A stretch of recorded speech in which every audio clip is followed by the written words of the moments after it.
June నెలలో అనుకున్నంత వర్షపాతం నమోదు కాలేదని వాతావరణ శాఖ అధికారులు తెలిపారు. ఏప్రిల్, మే నెలల్లో నమోదైన వర్షపాతం కూడా జూన్లో నమోదు కాలేదన్నారు. జూన్ 28 నుంచి కొద్దిమేర వర్షాలు పెరిగే అవకాశం ఉందని వాతావరణ శాఖ అధికారులు అంటున్నారు. ఈ 3 రోజుల పాటు తేలికపాటి వర్షాలు కురిసే అవకాశం ఉందని అంటున్న వాతావరణ శాఖ అధికారి ధర్మరాజుతో మా correspondent Susmita face to face. Telangana రాష్ట్రంలోకి నైరుతి ఋతుపవనాలు త్వరగా ప్రవేశించినప్పటికీ ఇప్పటివరకు కూడా చూసుకుంటే జూన్ నెలలో కాస్త లోటు వర్షపాతమే కనిపిస్తూ ఉంది. ఎక్కడైతే ఏప్రిల్, మే నెలలో కొద్దిమేర వర్షపాతం కురిసినప్పటికీ అది జూన్ నెలలో కనిపించడం లేదు. అయితే దానికి గల కారణాలు ఏమిటి, రాబోయే రోజుల్లో ఏ విధంగా ఉండే అవకాశం ఉంది, ఇవన్నీ అడిగి తెలుసుకునే ప్రయత్నం చేద్దాం. ప్రస్తుతం వాతావరణ శాఖ అధికారి ధర్మరాజు గారు ఉన్నారు. సార్, మాట్లాడించే ప్రయత్నం చేద్దాం. సార్, చూస్తూ ఉన్నాము కొద్దిమేర లోటు వర్షపాతం అయితే కనిపిస్తూ ఉంది. దీనికి గల కారణాలు ఏంటి సార్? ప్రస్తుతం కనుక చూసుకున్నట్లయితే ముందస్తు నైరుతి ఋతుపవనాలు మన రాష్ట్రంలోకి ఎంటర్ అయినప్పటికీ కూడా గత మే నెలలో మనకి అక్కడక్కడ కొన్ని రోజులు భారీ వర్షాలు కూడా నమోదయ్యాయి. తర్వాత జూన్ మొదటి వారం వరకు కూడా మనకి కొంచెం వర్షపాతం అనేది నమోదైనప్పటికీ కూడా గత 15 రోజులుగా కూడా ఎక్కడ కూడా చెప్పుకోదగ్గ వర్షం అనేది నమోదవలేదని చెప్పొచ్చు. అక్కడక్కడ తేలికపాటి వర్షాలు నమోదవుతున్నప్పటికీ కూడా ఎక్కడ కూడా అంత తీవ్రతతో కూడిన వర్షం అనేది నమోదవలేదని చెప్పొచ్చు. ప్రస్తుతం కనుక చూసుకున్నట్లయితే రాష్ట్రంలో కనుక చూసుకున్నట్లయితే దిగువ స్థాయిలో పశ్చిమ గాలులు అలాగే నైరుతి గాలులు కొనసాగుతున్నప్పటికీ కూడా గాలిలో తేమ శాతం తగ్గడం వల్ల మనకి ఎక్కడ కూడా భారీ వర్షాలు నమోదయ్యే అవకాశం లేదని చెప్పొచ్చు. సో మనం చూస్తున్న మిగిలిన రాష్ట్రాల్లో భారీ వర్షాలు కురుస్తున్న పరిస్థితి.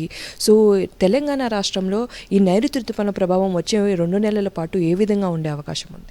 ముఖ్యంగా చూసుకున్నట్లయితే ముఖ్యంగా ఈ జూన్ నెలలో కనుక చూసుకున్నట్లయితే నైరుతి ఋతుపవనాలు అనేవి ఇటు దక్షిణ రాష్ట్రాల నుంచి ఉత్తర రాష్ట్రాల వైపు కొనసాగడం వల్ల ప్రస్తుతం కనుక చూసుకున్నట్లయితే చాలా ఉత్తర రాష్ట్రాల్లో మనకి కొన్ని చోట్ల మేఘకృతమైనటువంటి వాతావరణంతో పాటు కొన్ని రాష్ట్రాల్లో భారీ వర్షాలు కూడా నమోదవుతున్నాయి. ముఖ్యంగా మన తెలంగాణ రాష్ట్రానికి వచ్చేసరికి చూసుకున్నట్లయితే అనుకూల పరిస్థితులు ఉన్నప్పటికీ కూడా గాలిలో తేమ శాతం తగ్గడం వల్ల మనకి ఎక్కడ కూడా భారీ వర్షాలు నమోదవడం లేదనే చెప్పొచ్చు.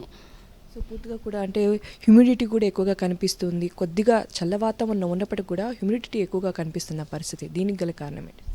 ముఖ్యంగా చూసుకున్నట్లయితే ఎప్పుడైతే గాలిలో తేమ కానీ గాలి దిశ అనేది మారుతుందో అప్పుడు ఈ యొక్క వర్ష తీవ్రతలో కొంచెం మార్పు అనేది కనిపిస్తూ ఉంటుంది.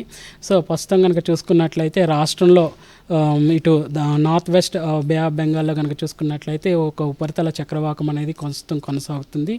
ఇది ఎత్తుకు పెరిగే కొద్దీ కూడా ప్రస్తుతం కనుక చూసుకున్నట్లయితే సముద్ర మట్టానికి 5.8 కిలోమీటర్ల ఎత్తులో అలాగే 7.2 కిలోమీటర్ల ఎత్తులో కొనసాగడం వల్ల ఎత్తుకు పెరిగే కొద్దీ కూడా దక్షిణం వైపు వంపు తిరిగే అవకాశం అయితే కనిపిస్తుంది. కాబట్టి రానున్న 3 రోజులు తేలికపాటి వర్షాలు, తర్వాత నుంచి ఈ క్రమేపీ ఈ యొక్క వర్ష తీవ్రత పెరిగే అవకాశం అయితే కనిపిస్తుంది.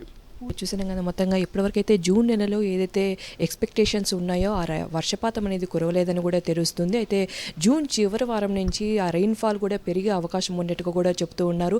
అయితే నైరుతి ఋతుపవనం త్వరగా ప్రవేశించినప్పటికీ గాలిలో తేమ శాతం అనుకూల పరిస్థితులు ఉన్నప్పటికీ కూడా తెలంగాణలో వర్షపాతం సరిగా లేదని కూడా చెప్తున్నారు. రాబోయే రోజుల్లో ఈ డెఫిసిట్ కాస్త ఇంకా ప్లస్ ఆర్ మైనస్ కూడా పెరిగే అవకాశం ఉన్నట్టు కూడా తెలుస్తూ ఉంది. కెమెరామెన్ కుశాల్తో సుష్మిత, సాక్షి టీవీ, హైదరాబాద్.